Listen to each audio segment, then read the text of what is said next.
kembe ma nyose bedo katiyo kama sirikal mi kembe mamoko itayo gi kore dita gi kembe mamoko diponi kembe ma bitayo nyalo kawo gi kaka second tier kata kembe matindo kopogore nikech kambi kaka Sony kuom ranyisi kambi kaka Moroni ne en kambi mane ong'e kaka kambi maduong' kuom sirikal kokete ne ng'at machielo ng'ani nyalo kawo kaka obed kaka sub company ne kambi ne manya en go sani koro bed kambi moro matin makonyo mana kambi machielo mane en godo ma samoro nyalo miyo jopur bedo gi chuny mar joni ka koro keto mana kambi matin samoro benefits mwanyalo yudo bende nyalo bedo matin tiwacho kani king'iyo pek mag niang' mawuok madhi kembegi ahinya wuok gwenge makaluo nyiso ni oganda makaluo ema osebedo gi chiwruok mar puro niang' gin ang'o gini ma dhi timore mana ni kembe gi ok obedo kaka kembe moko matin sub company dhi support moko manitiere ka to mar ariyo poni ng'amo mi kambi sani mondo mi ota ok odi gi jopur e yo makare ang'e nitiere thuolo mar manyo kambi machielo inyalo tero niang' e kambi machielo kaka in imiero ka japur to poni kambi mani machiegni kodi ok otayi makare bende sirikal nigi luoro mar ng'eyo ni ka ok utimo maber kaka nwawinjore koro wakawo okang' makama mondo japur ma en japiny oyud ber iseleme kanisa ma joroho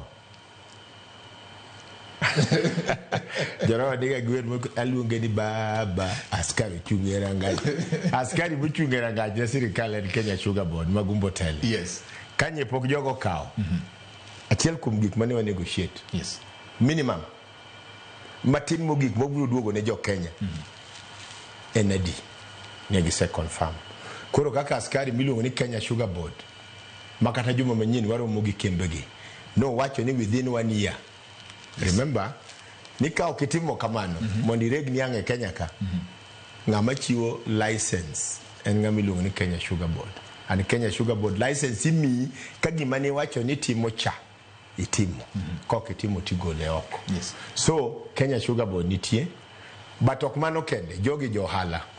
en ng'ano manyalo dwa ni mondo loko ohala to di ohande modhi nwang'e gini nikech kako medo rege kambi kaka kembe nigi by the way ema nie capacity mar rego niang' king'iyo kambi kaka Nzoia katiyo full capacity nyalo rego niang' tan karibu 5,000 odiochieng' kodiochieng' wan gi gima waluongo ni conversion rate kirego niang' kila achiel to kila di mag sukari mikete usually in around 10%. So Nzoia karego at full capacity every day obro golo 500 tons mag sukari. The same to Sony, Moroni, magi kembe man Moroni is about Gimoro 2,200, Chemelil is about 3,000. I think I need to confirm the figure. So, gimomi yo katamna sani achiel kum gik ma joge kongo tim achiel kum gik momiyo kembe gi nyocho ok nyal rego niang' mondo gol sukari e kiwango midwaro nikech machine soti higa ka higa idwa ni mashinde gi mondo ichung rego niang' kisechungo rego ni annual maintenance mondo ngi mashinde gi lak pong chalo nadi kama sukari itwa chalo nadi that annual maintenance koro wadwa ni the first step ma jogi ditimo ni mondo gitim complete total overhaul ma these factories mondo giduogi to their as factory capacities manyalo kawo ndalo marom nade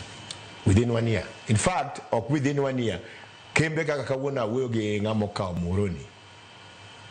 okinyal okochuno ni nyaka lor kambi completely nitie sections moko minyalo keto kawuono waketo ka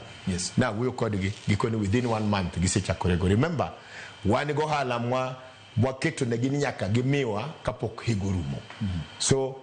most of them ase wuoyo gi Moroni poka wuoyo gi Kibos mokao Chemelil poka wuoyo gi Rai mokao Nzoia batabu wuoyo kodgi within the week but anyalo nyisi ka nigi chiel ni kang'eny to dweche ariyo to gisetimo the mini maintenance midwaro so that companies factories ginyalo keto their total capacity mondo gichak rego and government any interest mar government any interest mar millers any interest mar farmers even transporters